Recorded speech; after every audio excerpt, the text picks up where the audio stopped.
Класс предшкольной подготовки, художественная литература. Тема: можно ли общаться без слов? Куаныш и Айсулу рады встрече с тобой. Салем, привет! Утром солнышко проснулось, потянулось, потянулось, свои лучики раскрыла, всем улыбки подарила. День с улыбки начинай, всем здоровья пожелай. Сегодня у нас актерское мастерство. Страничка чистоговорки. Жу-жу-жу, с помощью жестов расскажу. Повторяй вместе со мной. Оф, расскажу я вам без слов. Ма, пантомима. Отлично. Мы с тобой оказались в театре.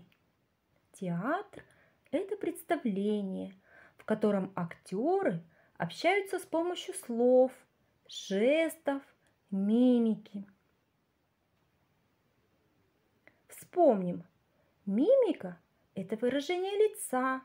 Мы видим радость, удивление. Жесты – это движение рук. Что говорит мама? Позвони мне. Я не знаю. Пантомима – движение тела.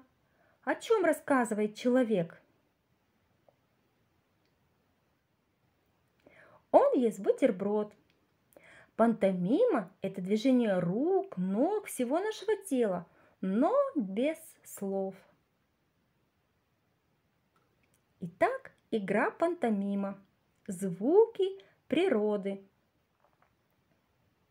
Рассмотри картинку. Какое время года изображено на картинке? Какие звуки можно услышать в это время года? Покажи их при помощи жестов и мимики.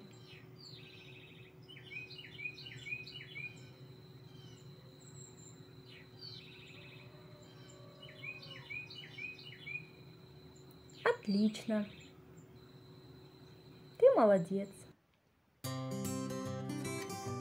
Рассмотри внимательно задание. Кого изображает Куаныш, используя приемы пантомимы? Попробуй изобразить воробья, кошку, обезьяну, быка. Придумай свои движения.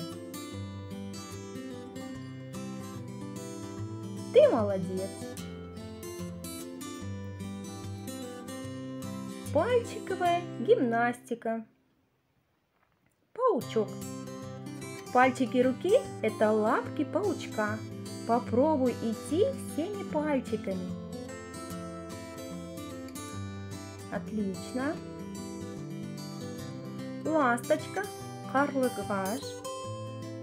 Покажи хвостик ласточки. Ты молодец. Муравей, кумырска. Покажи, как шагает муравей.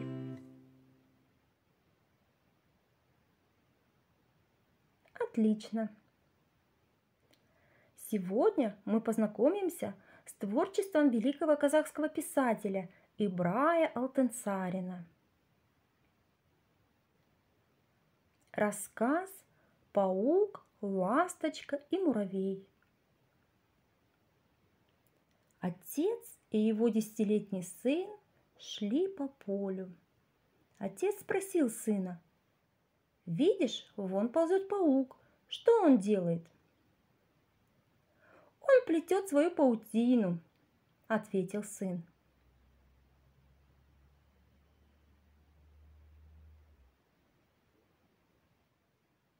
«А вон муравей, видишь?» — спросил отец. «Вижу, он бежит с крошкой во рту». «Посмотри вверх. Кого ты видишь?» «Вверху летит ласточка. и в клюве держит травинку, ответил весело сын.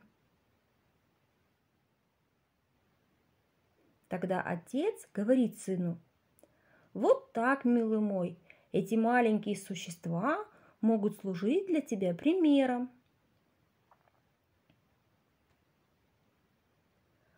Паук расставляет паутину и ловит в нее комаров и мух и употребляет их в пищу.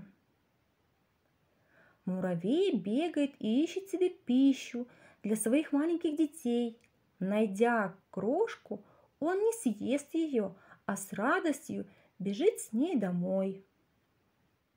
Ласточка, чтобы устроить гнездо для своих птенцов, собирает травку. Нет ни одной живой души, которая бы не трудилась. И ты создан Богом не для того, чтобы бездельничать. Нужно привыкать к труду. Тебе понравился рассказ «Паук, муравей и ласточка»? Давай вспомним, чем занимался паучок, что делал муравей, для чего ласточка в клюве держала травинку. Как ты думаешь, для чего отец обратил внимание мальчика на паука, муравья и ласточку? Правильно, чтобы показать, что все трудятся. Чему учит нас рассказ? А ты любишь трудиться? Молодец! Итак, давай вспомним, чем сегодня мы занимались, о чем говорили. Ответь на вопросы. Используют ли актеры слова, жесты, мимику, чтобы изобразить кого-либо? Молодец! Как называется рассказ Ибрайла Тенсарина? Правильно, «Паук, муравей и ласточка».